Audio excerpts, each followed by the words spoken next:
जय हिंद सभी भाइयों को। कैसे हैं आप लोग? आज की क्लास काफ़ी इम्पोर्टेंट है। ठीक है, मैंने आपको ग्रुप में पीडीएफ डाल दिया था। और जिनको नहीं पता वो टेलीग्राम ग्रुप में प्लीज ज्वाइन कर लीजिए, क्योंकि मैं वहाँ पर अभी काफ़ी सारे अपडेट्स दे रहा हूँ, पीडीएफ दे रहा हूँ, नोट्स प्रोवाइड करा दे रहा हूँ, जो भी चीज़ें यहाँ पर नहीं करा पा रहा हूँ। ठीक है ना, क्योंकि मेरे साथ थोड़ी सी अभी टाइम की दिक्कत चल रही है, तो मैं अपने ग्रुप पे अपडेट कर देता हूँ और वहाँ पर पीडीएफ वगैरह डाल देता हूँ।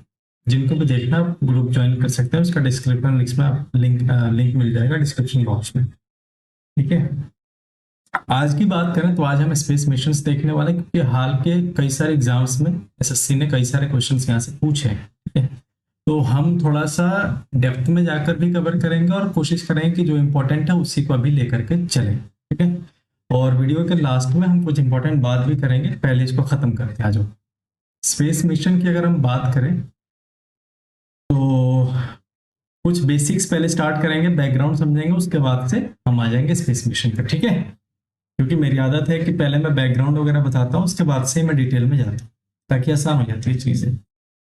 सबसे पहले जो हमारे देश का स्पेस ऑर्गेनाइजेशन है वो कौन सा है? इसरो है। नाम आपको सबको ही पता होगा। फुल फॉर्म होता है इंडियन स्पेस रिसर्च ऑर्गेनाइजेशन। इसकी स्थापना कब होती है? 15 अगस्त 1969 को, 1969 को। ठीक है, ये किसके अंडर में होता है, कौन इसको कंट्रोल करता है? तो department of space, space commission. ठीक है, और अगर आपसे कोई पूछ दे कि स्पेस डिपार्टमेंट किसके अंडर में आता है, तो आप क्या नाम लोगे? प्रधानमंत्री मोदी साहब। ठीक है, तो पीएम साहब के अंदर में स्पेस एजेंसी आती है। अब बात कर लेते हैं कि इसका हेडक्वार्टर कहाँ है। तो अंतरिक्ष भवन बेंगलुरु में। आप सबको पता होगा बेसिक बातें, बट फिर भी मैं बता रहा हूँ कि यहाँ से भी क्वेश्चन पूछ लिए जाते हैं। पहले इसके चेयरमैन कौन है? विक्रम साराभाई साहब हैं। ठीक है, ये इनको father of Indian space program भी कहा जाता है। अभी वर्तमान में चेयरमैन कौन है? वी नारायणन जी है। इससे पहले कौन थे? एम सोमनाथन सोमनाथन जी थे। ठीक है, कुछ इंपॉर्टेंट और बातें जान लो। जैसे सबसे पहला सैटेलाइट हमारे इसरो की अगर बात करें तो आर्यभट्ट था, जो कि 1975 में 19 अप्रैल को छोड़ा गया था। लेकिन वो कहां से छोड़ा गया? यूएसएसआर रशिया की मदद से छोड़ा गया था। पहला डोमेस्टिक लॉन्च कब हुआ? हमारे भारत से कब लॉन्च किया गया था? तो 1980 18 जुलाई को। कौन सा सैटेलाइट था? तो रोहिणी सैटेलाइट। ठीक है, बस इतना फैक्ट देखते चलो फटाफट से। बाकी चीजें तो तुम्हें याद भी होंगी, कई सारी चीजें तुमने पढ़ी होंगी, नहीं पढ़ी तो भी कोई बात नहीं है, सारी चीजें देख लो। और पीडीएफ देख लेना मेरे वीडियो खत्म होने के बाद टेलीग्राम ग्रुप में जाकर। कुछ मुख्य सेंटर है वो भी देख लो। जैसे विक्रम साराभाई सेंटर है तिरुवनंतपुरम में, ये भी पूछ लिया जाता है। यहाँ पर क्या होता है देखो, बहुत फिल्टर कंटेंट मैं लेकर के आता हूँ बहुत सारी रिसर्च करने के बाद, ताकि तुम्हें इसके बाहर कुछ भी पढ़ने की जरूरत ना पड़े। तो प्लीज जो मैं पढ़ा रहा हूँ ध्यान से पढ़ो। जहां मुझे लगेगा कि नहीं ये बताना चाहिए, वहां मैं खुद बोल दूंगा कि इसको छोड़ देना। तो विक्रम साराभाई स्पेस सेंटर तिरुवनंतपुरम में। यहाँ पर क्या है, लॉन्चिंग व्हीकल को डेवलप करते हैं। ठीक है ना, देखो होता क्या है कि एक होता है लॉन्च व्हीकल, जहां से मिसाइल लॉन्च करते हैं ना, या रॉकेट लॉन्च करते हैं, तो उसको हम लॉन्चिंग व्हीकल कह देते हैं। ठीक है, कई तरह के लॉन्चिंग व्हीकल होते हैं, अभी मैं आपको बता दूंगा, पहले एक बार इसको खत्म कर लेते हैं। सतीश धवन स्पेस सेंटर है, वो कहाँ है? श्री हरिकोटा में। खूब आपने नाम सुना होगा, तो ये श्री हरिकोटा में है ये। और यहाँ से क्या किया जाता है? लॉन्च किया जाता है। यहाँ पर डेवलपमेंट किया जाता है, यहाँ पर लॉन्च किया जाता है रॉकेट्स वगैरह, मिसाइल्स वगैरह। यूआरआई सैटेलाइट उतना इंपॉर्टेंट नहीं है, फिर भी देख लो, ये बेंगलुरु में है, यहाँ पर डिजाइनिंग वगैरह करी जाती है। स्पेस एप्लीकेशन सेंटर ये अहमदाबाद में है, इंपॉर्टेंट नहीं है। एनआरएससी उतना इंपॉर्टेंट नहीं है, ये दोनों इंपॉर्टेंट नहीं है। आगे जाते हैं कमर्शियल आर्म, ये थोड़ा सा इंपॉर्टेंट है इसलिए क्योंकि एक एग्जाम में ये पूछा गया था। अंतरिक्ष कॉर्पोरेशन जो है ये कहाँ पर है? बेंगलुरु में ही है। 1992 में इसको बनाया गया था। न्यू स्पेस इंडिया लिमिटेड कहाँ बनाया गया? कब बनाया गया? 2019 में बनाया गया, ये भी आपको ध्यान रखना है। अब देखो, अंतरिक्ष का मिशंस पढ़े अपने, उससे पहले कुछ टर्म जान लेते हैं। ठीक है, तुम सुनते हो ना पीएसएलवी, जीएसएलवी, ये सब क्या होता है? तुम्हें शायद कोई नहीं बताता, बट अभी जान लो, एक बार जान लो यार, चीजें आसान हो जाएंगी। कुछ नहीं है, यहाँ से इंपॉर्टेंट टर्म देख लो। सबसे पहले कि लॉन्चिंग व्हीकल क्या होती है, तुम्हें पता है ना कि हम मिसाइल मिसाइल या फिर रॉकेट्स वगैरह लॉन्च करते हैं, तो लॉन्च करने के लिए एक व्हीकल चाहिए, एक मशीन चाहिए। उस मशीन को हम कह देते हैं लॉन्चिंग व्हीकल। ठीक है, ये क्या करता है? ये जो मिसाइल लॉन्च करते हैं ना, इसमें क्या हो जाता है, कुछ वेट होते हैं, जैसे कुछ मशीन हो गए, सैटेलाइट रखता है ये अपने पास, कुछ क्रू मेंबर रहते हैं, कई बार कोई और रहता है, कोई मशीनें रहती हैं, टूल्स रहते हैं, तो वो सबको हम क्या कह देते हैं, एक साथ पेलोड कह देते हैं। बाहर है ना वो, तो उसको हम पेलोड कह देते हैं। उसको लेकर के मिसाइल ऊपर की तरफ जाता है, ठीक है। तो जिससे हमने लॉन्च करा उसको क्या कह दिया, लॉन्च व्हीकल। अब इस लॉन्च व्हीकल के ना कई सारे टाइप हैं, ज्यादा डिटेल में नहीं बताऊंगा, बस इतना जान लो कि जैसे जैसे डेवलपमेंट होता गया ना, उसका नाम अलग अलग पड़ता गया। जैसे सैटेलाइट लॉन्च व्हीकल सबसे पहला, सबसे पुराना फर्स्ट जनरेशन था, ठीक है। इसमें कम पेलोड, अगर हल्का कोई चीज भेजना है स्पेस में तो उसका इस्तेमाल करते थे। जैसे रोहिणी के समय में इसका इस्तेमाल हुआ था। ASLV augmented satellite, full form देख लो और इंपॉर्टेंट नहीं है, ये थोड़ा सा इससे इंप्रूव हुआ, थोड़ा ज्यादा वेट लेकर के जाया गया। और जो अर्थ का ऑर्बिट है, अर्थ जहां पर घूमता है, ठीक है, उसको हम ऑर्बिट कह देते हैं। कोई भी प्लेनेट जिस एक्सिस पर घूमती है या जिस लाइन पर घूमती है, उसको हम उसका ऑर्बिट कह देते हैं। तो ये लो ऑर्बिट में जाकर के काम करता है, ठीक है, इंपॉर्टेंट नहीं है। PSLV का फुल फॉर्म देख लो, ये थोड़ा उससे एडवांस था, ये थोड़ा उससे एडवांस था, ये थोड़ा उससे एडवांस हुआ, और सबसे एडवांस अभी हमारे पास है वो GSLV है। GSLV मैक 3 का मतलब क्या है, मैं आपको बता चुका हूँ कि साउंड के स्पीड से 3 टाइम ज्यादा इसकी स्पीड होती है अगर यहाँ से लॉन्च करना है तो। LVM-3 लॉन्च व्हीकल, ये लॉन्चिंग व्हीकल है ये भी, और इसको LVM-3 भी कह देते हैं क्योंकि इसका स्पीड क्या है, मैक 3। और अगर हम बात करें तो ये सबसे एडवांस इसलिए क्योंकि ये सबसे हेवीएस्ट रॉकेट यहाँ से लॉन्च किए जाते हैं, और इसका इस्तेमाल चंद्रयान 2, चंद्रयान 3, गगनयान, इन सबके समय में किया गया था, ठीक है। अब आ जाते हैं 2-3 और शब्द जान लो। जैसे ऑर्बिटर क्या होता है, लैंडर क्या होता है, रोवर क्या होता है, डॉकिंग क्या होता है, और अनडॉकिंग क्या होता है, ठीक है। ये 3-4 शब्द और जान लो, शायद तुम्हें कोई नहीं बताएगा, तुमको सर पूछता भी नहीं है, बट एक बार जान लोगे ना, कंसेप्ट समझे रहोगे ना, फिर बहुत सारी चीजें आसान हो जाती है, ठीक है। ऑर्बिटर क्या होता है, देखो सिंपल है, a space craft that orbits around a planet without landing, ठीक है।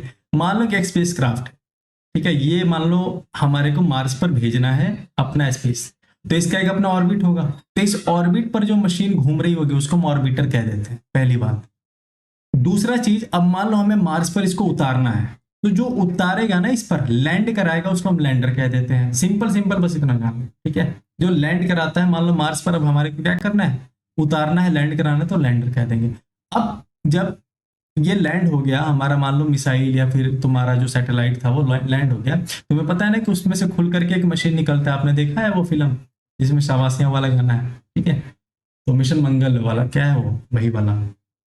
तो उसमें से देखोगे कि जैसे वो लॉन्च होता है उसमें से एक मशीन सा निकलता है, तो वो जो मशीन निकलता है ना, वो क्या करता है कि वहां के डेटा वगैरह कलेक्ट करता है, रिसर्च वगैरह में हेल्प करता है।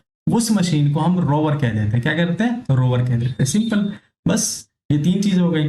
अब डॉकिंग एंड अनडॉकिंग क्या होता है कि देखो, जब तुमने यहाँ से मिसाइल लॉन्च करा या कोई रॉकेट लॉन्च करा, तो ऊपर जाएगा, ऊपर में क्या है, एक स्पेस स्टेशन है, ठीक है। जैसे रेलवे स्टेशन होता है ना, जाकर के कोई ट्रेन वगैरह रुकती है, वहां सारी चीजों की व्यवस्था होती है, तो स्पेस में भी ऐसे स्टेशन बनाए गए हैं, हम देखेंगे अभी आगे।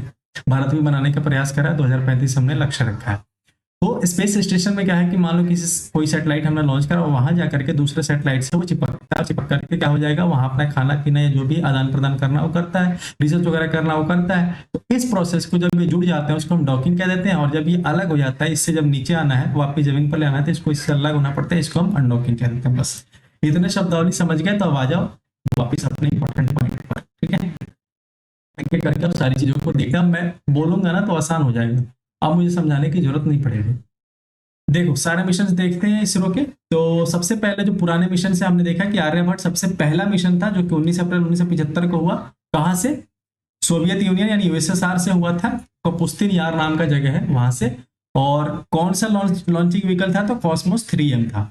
सिग्निफिकेंस क्या है कि सबसे पहला सैटेलाइट था, और बाकी ये सारी चीजें उतनी इंपॉर्टेंट नहीं। यहां से हमने क्या करी थी, भारत की एंट्री शुरू हो गई थी स्पेस में, ठीक है। दूसरा जो इंपॉर्टेंट है वो है रोहिणी सैटेलाइट। आर्यभट्ट क्या है वो तो पढ़ लिया आपने। रोहिणी सैटेलाइट 18 जुलाई 1980 को भेजा जाता है, इसलिए इंपॉर्टेंट है क्योंकि भारत ने इसको इंडिजिनसली डेवलप किया था, यानी खुद भारत के अंदर डेवलप किया था। SLV-3 से लॉन्च किया था। अब देखो मैं बोलूंगा कोई दिक्कत नहीं होगी इसको समझने में, ये सिंपल सा था, ये लॉन्चिंग व्हीकल फर्स्ट जनरेशन का था।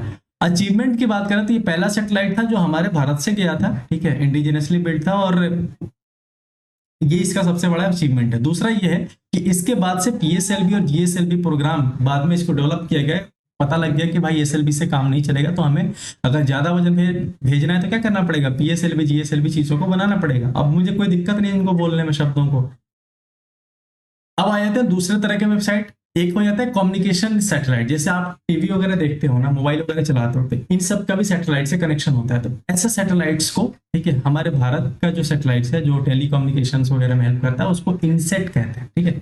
जिसमें भी इनसेट लगा होगा ना वो सारे के सारे कम्युनिकेशन से जुड़े हुए हैं, इसके अलावा भी है, ठीक है, बट मेनली इनसेट अगर कहाँ भी कहीं भी जुड़ा हुआ तो समझ लेना कम्युनिकेशन से जुड़ा हुआ है। फुल फॉर्म देख लो, इंडियन नेशनल सैटेलाइट सिस्टम होता है इसका।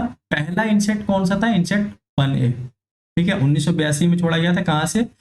यूएसए से, यूएसए के द्वारा छोड़ा गया था, ठीक है।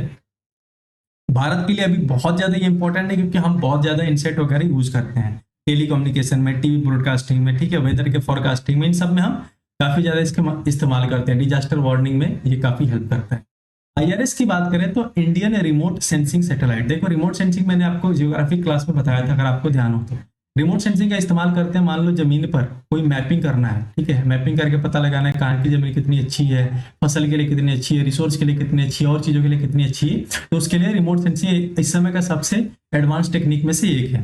तो ये एक सैटेलाइट इसके लिए भेजा गया था, IRS-1A। ये सबसे पहले रशिया ने भेजा था 1988 में, ठीक है। भारत भी काफी हद तक इस्तेमाल कर रहा है इसका। इस्तेमाल देखो agriculture, forestry, land use mapping, इन सब के लिए इस्तेमाल किया जाता है। आगे बढ़ते हैं। नाविक उतना इंपॉर्टेंट नहीं है, इसको तुम लीव कर सकते हो, फिर भी देख लो। इसका फुल फॉर्म होता है नेविगेशन विद इंडियन कॉन्स्टिलेशन। ये भी क्या है? कम्युनिकेशन सैटेलाइट है। इसका लॉन्चिंग व्हीकल कौन सा था? PSLV और GSLV। क्योंकि ये बाद में आया है तो डेवलपमेंट हो गया था SLV से, थोड़ा सा हम आगे बढ़ गए थे। बाकी चीजें इसमें इतना इंपॉर्टेंट नहीं है, इसको तुम छोड़ सकते हो। यहां से इंपॉर्टेंट खेल शुरू होता है, ठीक है, इसलिए क्योंकि यहां से सवाल पूछे गए अभी का हाल के एग्जाम। लूनर एक्सप्लोरेशन, लूनर शब्द आते ही तुम्हारे दिमाग में क्या आ जाएगा? चंदा मामा, ठीक है, चंदा मामा। तो चंदा मामा से जुड़े हुए जितने भी मिशन है वो देख लो एक बार। ये सब इसरो के मिशन है हमारे भारत के। तो चंद्रयान 1 की बात करें, सबसे पहले 22 अक्टूबर 2008 को लॉन्च किया गया, ठीक है। और कौन सा ये लॉन्चिंग व्हीकल था? तो PSLV C11, ये याद रखना है, C11, ठीक है। ऑब्जेक्टिव की बात करें तो क्या था कि मून्स पर, मतलब चांद के ऊपर जो मिनरल है उनको देखना, उसकी मैपिंग करना और उसके टोपोग्राफी के बारे में जानना, ठीक है। और इसका अचीवमेंट क्या रहा कि हमने चांद पर पानी के मॉलिक्यूल ढूंढे। उसके अलावा हमने क्या क्या ढूंढा? इंडिया जो है चौथा ऐसा देश बन गया जो चांद पर पहुंचा और वहां पर निरीक्षण करने में कामयाब रहा। इसके बाद आ जाता है चंद्रयान 2 पर। चंद्रयान 2 2008 के बाद सीधे 2019 में आता है, 11 साल के बाद से। 22 जुलाई 2019, 22 जुलाई को क्या हुआ था बताओ? भारतीय झंडा को एक्सेप्ट करा गया था 22 जुलाई 2019 को। लॉन्च व्हीकल की बात करें हम तो GSLV Mach 3। एडवांस है नहीं है, पेलोड ज्यादा होगा। ये सारी बातें तुम्हारे दिमाग में घूम जानी चाहिए अगर मेरे से पढ़ रहे हो। पेलोड की बात करें तो ऑर्बिटर, ऑर्बिटर, लैंडर, रोवर, ये तीनों चीजें गई थी। लैंडर का नाम क्या था? विक्रम, और रोवर का नाम क्या था? प्रज्ञान, प्रज्ञान, ठीक है। तो अब ये शब्द मैं इस्तेमाल कर रहा हूं तो देखो कोई दिक्कत नहीं है कि ऑर्बिटर क्या है, लैंडर क्या है, रोवर क्या है, ठीक है। इसके आउटकम क्या क्या रहे कि ऑर्बिटर काफी सबसे सक्सेसफुल रहा, लेकिन लैंडर जो है वो फेल हो गया था, ठीक है। जो लैंड कराने वाला था विक्रम, वो फेल हो गया था। उसके बाद अगर हम बात करें तो और अचीवमेंट क्या क्या रहे? ऑर्बिटल स्टिल ऑपरेशनल है, आज भी ऑपरेशनल है वो। और कई सारे हाई हाई रेजोल्यूशन इमेजेस हमारे को मिले हैं उसकी वजह से। हालांकि कंप्लीटली सक्सेस नहीं हुआ था। उसके बाद से हमने चंद्रयान 3 करा, ये काफी हिस्टोरिकल था हमारे लिए। 14 जुलाई 2023, स्टार मार्क कर लेना इसको। 14 जुलाई 2023 को लॉन्च किया जाता है और ये जाकर के चांद पर कब उतरता है? 23 अगस्त 2023 को। और इसी दिन प्रधानमंत्री मोदी जी ने कहा कि इसको हम नेशनल, ठीक है, नेशनल स्पेस डे के रूप में हम मनाएंगे। किसको? 23 अगस्त 2023 को। अच्छा, एक और बात याद रखना है कि ये जहां पर उतरा था ना, साउथ पोल पर उतरा, ठीक है, साउथ पोल पर सक्सेसफुली लैंड हुआ।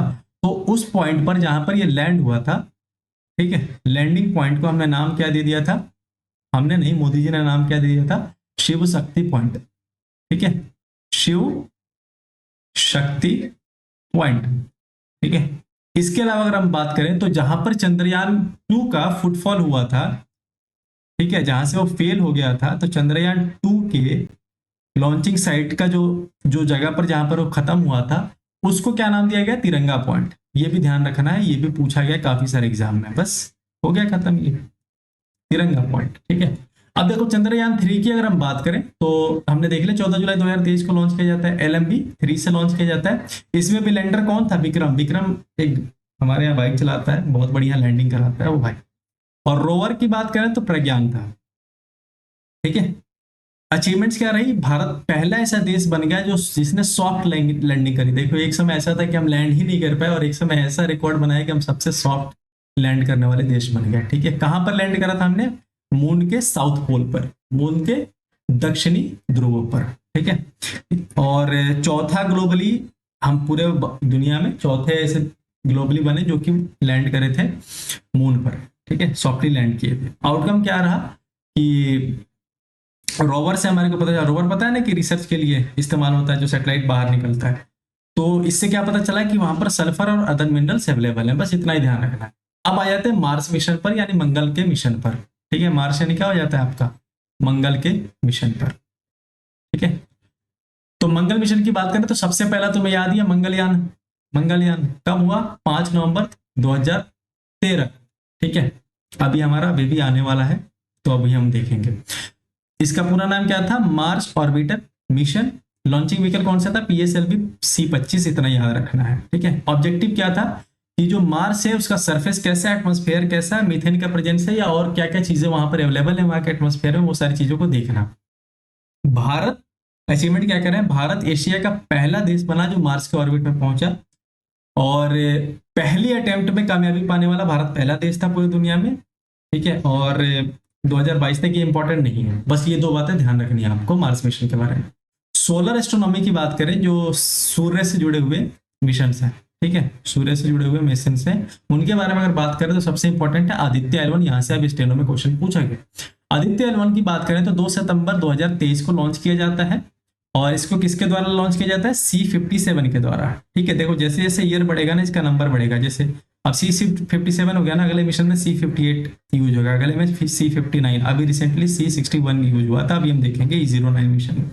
ऑब्जेक्टिव क्या था आदित्य L1 का कि जो सोलर कोरोना है, मतलब सन का बाहरी लेयर है ना, उसको हम कोरोना कह देते हैं, उसके बारे में स्टडी करना। उसके अलावा सोलर विंड के बारे में पढ़ना। फ्लेयर्स जो जनरेट होते हैं, हमने पढ़ा था ना सन फ्लेयर्स कहां पर जनरेट होते हैं? L1 पॉइंट पर। L1 क्या है? L क्या होता है? लैग्रेंज पॉइंट होता है। ठीक है, क्या हो जाता है? ये लैग्रेंज पॉइंट हो जाता है।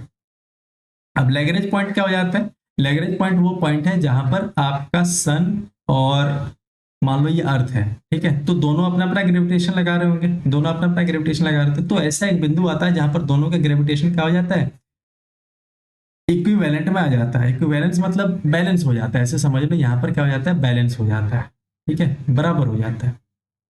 तो इस पॉइंट को हम कह रहे हैं लैग्रेंज पॉइंट। ठीक है, तो इसमें कई सारे पॉइंट होते हैं, जिसमें से एक पॉइंट है L1 पॉइंट, जिसका दूरी कितना है?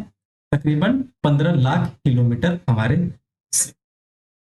अब अचीवमेंट की अगर हम बात करें तो Bharat India first solar observatory mission था। ये पहला ऐसा भारत का मिशन था जिसने सोलर यानी सूर्य से जुड़े हुए रिसर्च के लिए अपना मिशन दिया। इसके अलावा एक आता है एक्सपोसैट मिशन, ये भी सूर्य से जुड़ा हुआ है। ये एक्सरे पोलैरिमीटर उतना इंपॉर्टेंट नहीं है, बस इतना याद रखना, इसको C-58 से लॉन्च किया गया था, बस इतना ही ध्यान रखना, उसके अलावा कुछ नहीं। हाँ, अब टेक्नोलॉजी की बात कर ले, ये भी देखो उतना इंपॉर्टेंट तो है नहीं, बट फिर भी देख लो क्योंकि तुमसे अभी पूछा जा सकता है, इसलिए मैं सिर्फ 2-3 लाइनें लिख के लाऊं। जैसे स्पेड एक्स की अगर हम बात कर ले तो इसका फुल फॉर्म होता है स्पेस डॉकिंग एक्सपेरिमेंट। डॉकिंग तुम्हें पता है। लॉन्च ईयर कब है इसका? 2024 में। इसका मेन मकसद क्या था? कि डेमोन्स्ट्रेट ऑटोनोमस ऑर्बिटल एंड, इसको छोड़ दो टफ कर देगा तो मान लिया, एंड डॉकिंग। मतलब मुख्य बात यह है कि हमारे को अभी आने वाले समय में कई सारे मिशंस करने हैं स्पेस में। ठीक है, तो स्पेस मिशंस करने हैं, चाहे वो गगनयान हो जाए, चाहे वो और सारे मिशंस हो गए, तो उनके लिए फ्यूचर में हम क्या बना रहे हैं? डॉकिंग अपनी फैसिलिटी डेवलप करें। डॉकिंग फैसिलिटी के लिए हम क्या करना पड़ेगा? स्पेस स्टेशन में जा करके हम अपने सैटेलाइट को दूसरे सैटेलाइट से जोड़ सके, इसके लिए मिशन चला रहे हैं हम। अभी ये ट्रायल मोड का मिशन था स्पेडएक्स। ठीक है, बस इतना ध्यान रखना है। अभी निसार से क्वेश्चन पूछा गया तो निसार भी देख लो। निसार नाम से पता चल रहा है, एन से नासा और इससे इसरो। तो NASA ISRO synthetic aperture radar, ये पूरा इसका फुल फॉर्म है। और इसका लॉन्च ईयर कब है? अभी 2025 में लॉन्च किया गया GSLV मैक 2 से। ठीक है, पार्टनर नासा और इसरो दोनों ने मिलकर के किया है। इसका मेन काम क्या है? Earth observation with dual band radar. इसका मेन काम देखो, ध्यान रखना, कई बार शब्द आ जाता है lower earth orbit. Lower earth orbit में रहकर के ऑब्जर्वेशन देना है। ठीक है, LEO का फुल फॉर्म होता है लोअर अर्थ ऑर्बिट। और ये क्या करेगा? पूरे ग्लोब को मैपिंग करने में काफी हेल्प करेगा। उसके अलावा क्या हो जाएगा? ये क्लाइमेट और डिजास्टर मॉनिटरिंग में भी हेल्प करेगा। इतना ही ध्यान रखो, बहुत है। इसरो का एक मिशन हुआ जो कि अभी फेल हुआ है, काफी न्यूज में था, 18 मई 2025 को। देखो मैंने करंट के भी कई सारे टॉपिक तुम्हारे कराए थे, गवर्नमेंट स्कीम ये हो गया, तुम्हारा बिल्स एंड एक्ट हो गया, उसके अलावा और कई सारे टॉपिक्स हो गए जो मैंने तुम्हें करा दिए, ठीक है, तो देख लेंगे। E09 EOS09, ठीक है, EOS09 फुल फॉर्म होता है अर्थ ऑब्जर्वेशन सैटेलाइट 09। ये रिसेट सीरीज का पार्ट था। रिसेट सीरीज की अगर बात करें, रिसेट का मतलब क्या होता है बताओ? रिसेट का मतलब होता है रडार, रडार इमेजिंग सैटेलाइट, ठीक है, रडार इमेजिंग सैटेलाइट, ठीक है। तो ये उतना इंपॉर्टेंट नहीं है, रडार इमेजिंग सैटेलाइट है बेसिकली। इसी का एक पार्ट था EOS09। अभी अगर आपसे कोई पूछे कि कौन सा मिशन फेल हुआ इसरो का, तो वो EOS09 किससे लॉन्च किया गया था, तो PSLV 651 से। कहां से लॉन्च किया गया था, तो सतीश धवन स्पेस सेंटर से 18 मई 2025 को। इससे ज्यादा आपको ध्यान रखने की जरूरत नहीं है, बस आ जाओ। अब क्विक फैक्ट देख लो, जो इंपॉर्टेंट चीजें हैं वो देख लो। पहला सैटेलाइट आर्यभट्ट, इंडिजिनसली अगर भारत का बना हुआ पहले सैटेलाइट की बात करें तो रोहिणी 1980 में। फर्स्ट मून मिशन की अगर हम बात करें तो चंद्रयान फर्स्ट था 2008 में, ठीक है। फर्स्ट मार्स मिशन की बात करें तो मंगलयान था 2013 में। फर्स्ट सोलर मिशन की बात करें तो 2023 में आदित्य L1। और फर्स्ट एस्ट्रोनॉमी मिशन की बात करें तो एस्ट्रोसैट याद रखना है। फर्स्ट डॉकिंग टेस्ट स्पेडेक्स देख लिया हमने। नेविगेशन की बात करें तो पहला कौन था, नाविक, बस। अब आने वाला मिशन कौन कौन है इसरो का, यहां से भी सवाल पूछ लिया जाता है कई बार, तो ये भी देख लो। बस एक एक लाइन लिखा हुआ है, ज्यादा कुछ नहीं है, उतना आपको ध्यान नहीं रखना है, बस इतना याद रखना है कि 2025 2026 2027 में कौन कौन से मिशन छोड़े जाएंगे, इतना ध्यान रखना है। जैसे गगनयान 2, निसार और शुक्रयान, ठीक है, ये तीनों मिशन कब छोड़ने हैं, 2025 में। थोड़ा थोड़ा देख लो। जैसे गगनयान 2 की बात करें तो अनक्रू टेस्ट है, मतलब हम भविष्य में आने वाले समय में क्या है कि हमें हमारे को क्या करना है, अपने लोगों को भेजना है, ठीक है, स्पेस में। स्पेस में हमारे को क्या करना है, लोगों को भेजना है, ठीक है।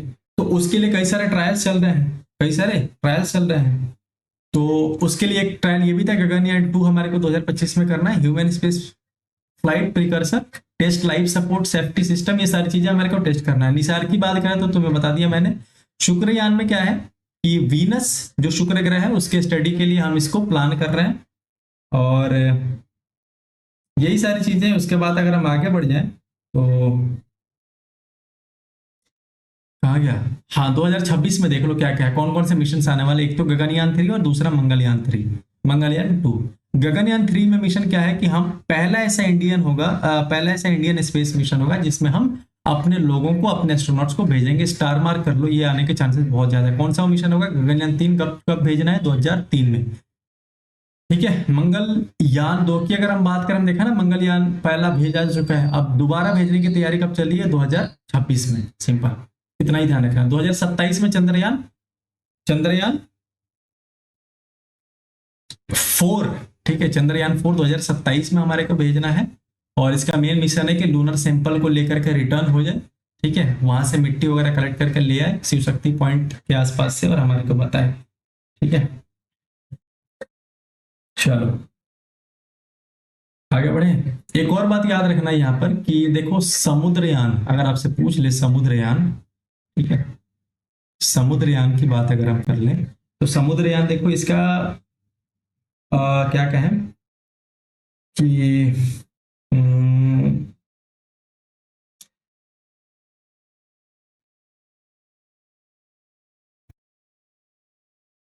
हाँ क्या कह रहे थे, समुद्र की बात करें तो 2026 में इसको पहले हमारे को अनमेड भेजना है, ठीक है, समुद्र के नीचे से जाकर के ये मिशन कंप्लीट करना है हमारे को। दूसरा है फूल कब भेजना है, अगर फूल कोई पूछ रहे तो 2027 में मैंड मिशन करना है हमारे को, ठीक है, बस इतना ध्यान रखना है आपको। आगे बढ़ जाए। 2027 में देख लिया हमने, चंद्रयान 4 लॉन्च होना है। 2028 में कौन कौन से मिशन है, भारतीय अंतरिक्ष स्टेशन, इसको 2028 में लॉन्च करा जाएगा, ठीक है। और हमारा टारगेट है कि भारत का अपना अंतरिक्ष स्टेशन कब तक हो जाए, 2035 तक भारत का अपना अंतरिक्ष स्टेशन हो जाए। ये बात आपको ध्यान रखना है, ये स्टार मार्क करो, ये पूछे जाने की संभावना बहुत ज्यादा, किसी ना किसी शिफ्ट में सवाल फंसेगा। वीनस ऑर्बिटर मिशन 2028 में होना है, एस्ट्रोसैट इतना इंपॉर्टेंट नहीं है। अभी तुम्हारे से लूपेक्स से सवाल पूछा गया, ठीक है। लूपेक्स का फुल फॉर्म क्या होता है, लूनर पोलर एक्सप्लोरेशन। ये चंद्रयान 5 है, सिंपल समझ लो। लूपेक्स क्या है, चंद्रयान 5 का दूसरा नाम क्या है, लूपेक्स। ठीक है। इसको दो लोग मिलकर के अभी करने वाले, कौन कौन से, इसरो और जाक्सा। इसरो कहाँ की है, भारत की तुम्हें पता है, और जाक्सा कहाँ की है, जापान की। तुमसे स्टेटमेंट पूछ सकता है कि लैंडर कौन बना रहा है, तो लैंडर इसरो बना रहा है, और रोवर कौन बना रहा है, तो जाक्सा बना रहा है। इतना ध्यान रखना है। कब इसको लॉन्च करना है हमारे को, 28-29 में। S3 रॉकेट रहेगा जापान का, उसके थ्रू लॉन्च करना है। लैंडिंग साइट कहाँ है, कहाँ पर हमारे को लॉन्च करना है इसको, मतलब कहाँ पर इसको भेजना है हमारे को, जो मून का साउथ पोल है वहां पर इसको भेजना है। कितना है, 350 किलोग्राम वेट भेजना है। इंपॉर्टेंट है, बहुत इंपॉर्टेंट है, यहाँ से क्वेश्चन पूछा गया है। और टारगेट ये है कि चांद पर पहुंच करके 1.5 मीटर की एक गड्ढा खोदे, ताकि यहाँ अंदर क्या है, मिनरल्स क्या है, वो सारी चीजों को हम थोड़ा डीप में पढ़ सकें।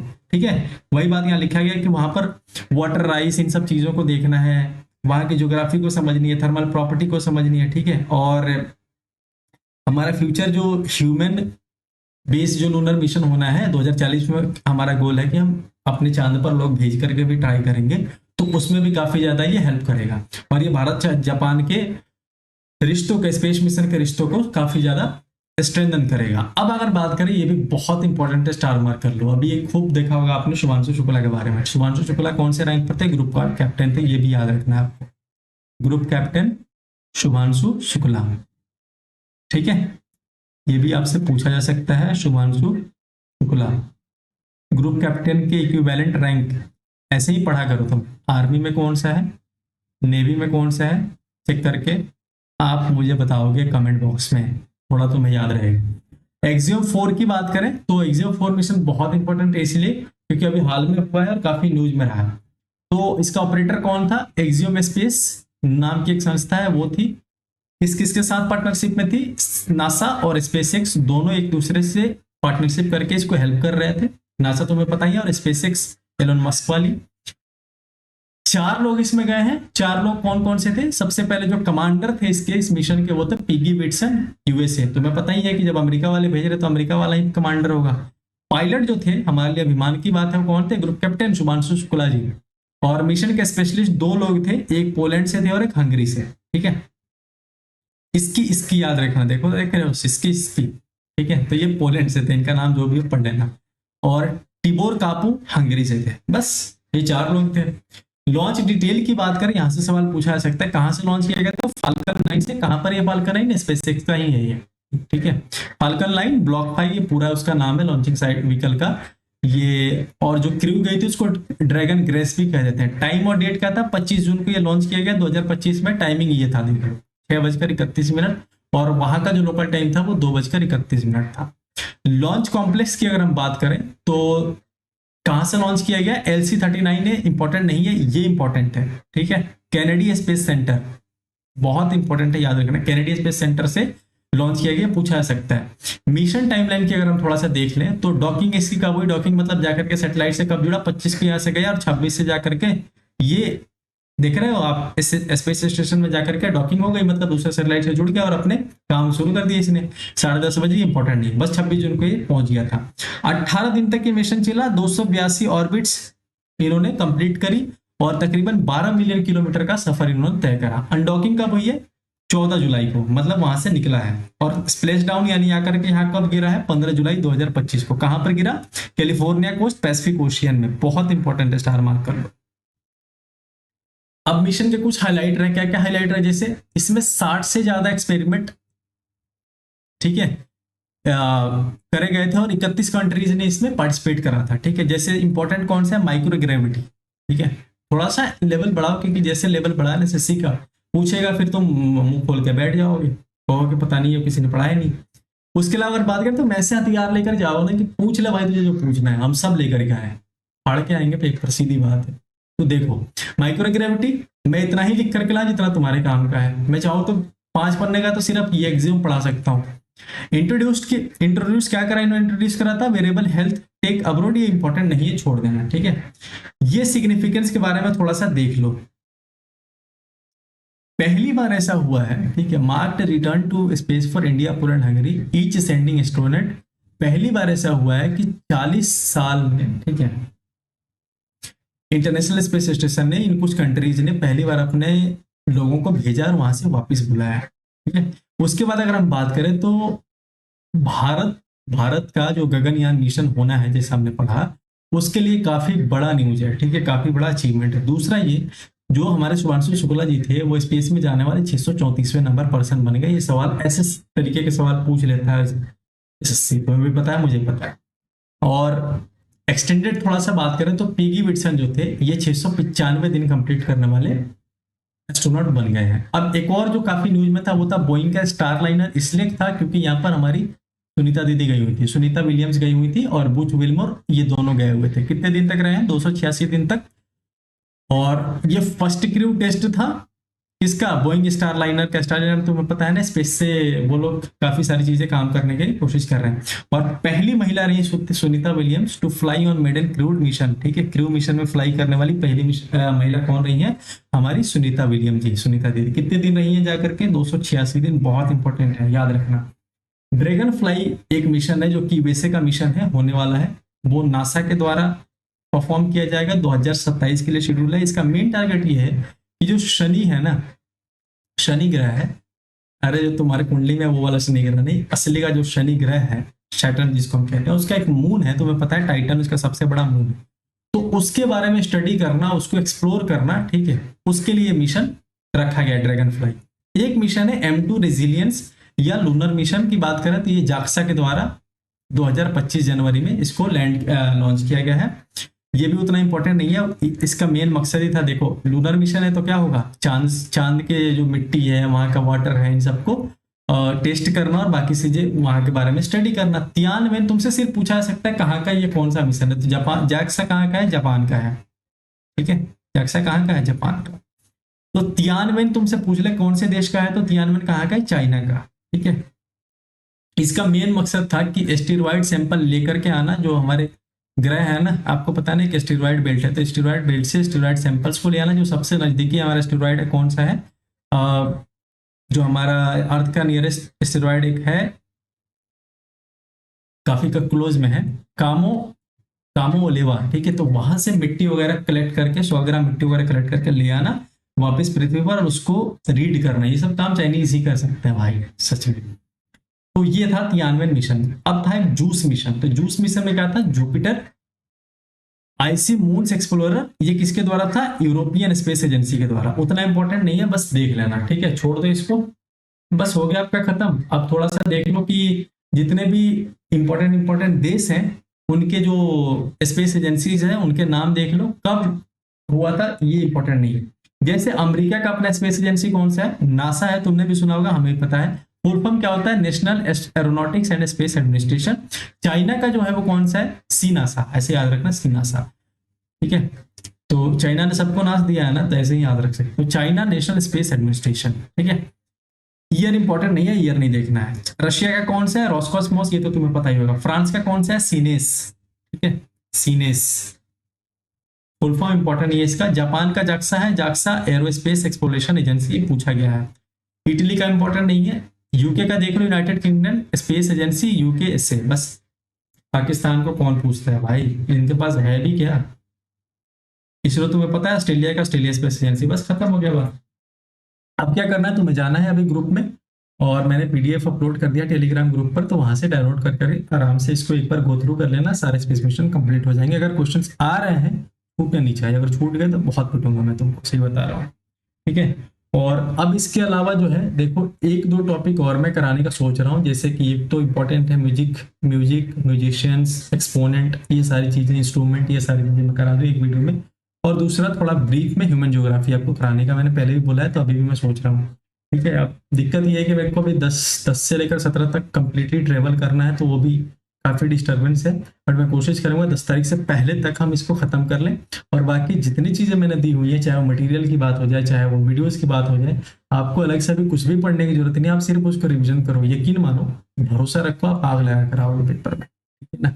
और आकर के आप मुझे कहोगे सर पेपर में यही सवाल आए थे, तो पढ़ो। और जो टॉपिक्स मैंने बताए थे कि आप अलग से कर लेना, ठीक है, एक आधे टॉपिक जैसे करंट अफेयर, वैसे भी करंट में मैंने मेजर तो करा ही दिया आपको, ठीक है, तो वो आप देख लेना। बाकी मैंने इतने करा दिए कि 22-24 सवाल तो तुम्हारे यहाँ से ही हो जाएंगे। एक आधा कोई आ गया तो आ गया, वो अलग बात है, ठीक है। तो चलते हैं फिर, आज के लिए इतना रखते हैं, और बाकी मिलते हैं जल्दी ही, 2 वीडियो और खत्म करेंगे, और इसको फटाफट से रिवीजन कर लेना। बाकी कोई दिक्कत हो तो आप मेरे को मैसेज कर सकते हैं टेलीग्राम ग्रुप पर, मैं आपको रिस्पॉन्स जरूर करूंगा। और थोड़ा बहुत कोऑपरेट करते रहिए और अपने दोस्तों को बताते रहिए, अच्छे कंटेंट मिल जाए तो प्लीज़, ठीक है, हिम्मत बढ़ाते रहिए आप लोग भी। चलिए ध्यान रखिए, और अभी काफ़ी मौसम खराब है, कई सारी जगहों पे कई सारी दिक्कतें चल रही हैं, तो अपना भी ध्यान रखिए, खाने पीने का ध्यान रखिए, पेपर पास है। चलिए टाटा बाय बाय, जय हिंद जय भारत।